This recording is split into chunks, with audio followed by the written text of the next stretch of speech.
I have an update about the how people treat you is how they treat God.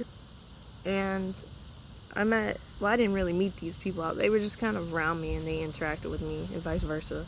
But I saw like three teens, two girls and one boy, and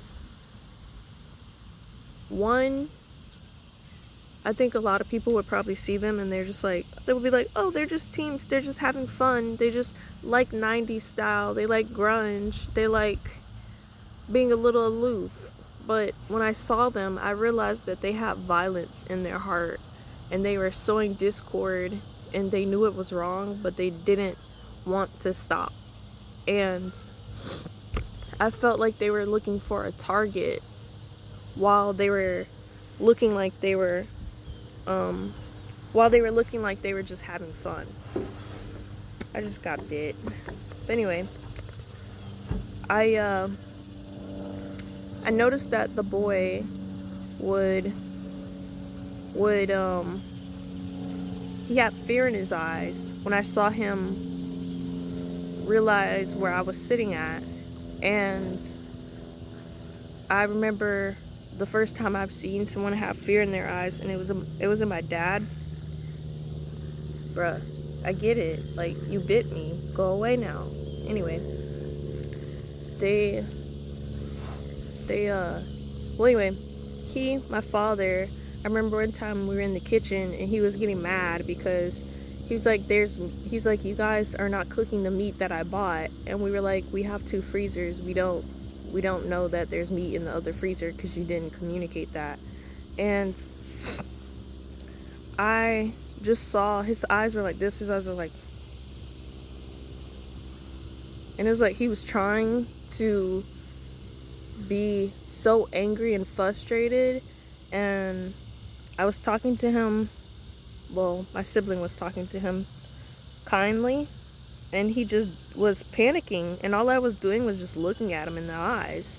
And he just had a lot of fear, and I was terrified because I'm like, people that have that amount of fear in their eyes, they always do something. They're most likely to do something unhinged, and I don't know what it's gonna be. So I'm just trying to look at him so he doesn't look around the stuff that's near him that can hurt me. Because there was a knife on the counter and I was trying not to look at the knife, so I was just staring at him. And I realized that in seeing this teen, that fear is the fear of God. They fear God. They have a fearful relationship with God because they know the stuff they're doing is wrong, but they choose not to repent and they choose not to follow the right path. So they just are fearful of God. And then the other girl, she completely avoided me. I saw her once, never saw her again. And then the other girl, she walked by me, and she walked by like this.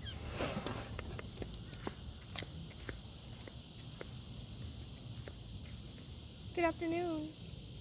And I was like, okay. I'm already saying hi because I'm like, I know you're trying to do something. So what you trying to do? I'm not gonna be I'm gonna be cordial, but I'm not gonna be like, hey girl, what's up? So, um,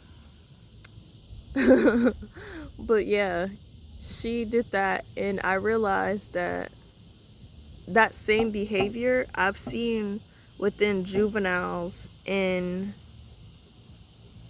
what was that show? Beyond Straight.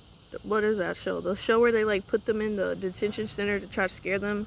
Beyond Scared Straight, which is a failed experiment, by the way. Bad show, not a good show. But they'll know that they're doing something wrong, but they won't actually, they'll feel ashamed of it when they're convicted of it, but when they're not being constantly convicted, there's either no change or no desire to change, as well as there's a feeling of shame and guilt, but there's no real fix. And I realized that a lot of people are dealing with Christ in that way, and it's sad. It's sad. I almost cried after the experience because it just was so unfortunate that people are choosing to live a life of discord, and they have no desire to get right with God or get right with themselves to live a better life. And it's just hard to watch, especially with people so young, and then people old too, because I watched in my dad. But yeah, people make their choices, and sometimes they don't turn back, even when they feel conviction. And that's just what it is.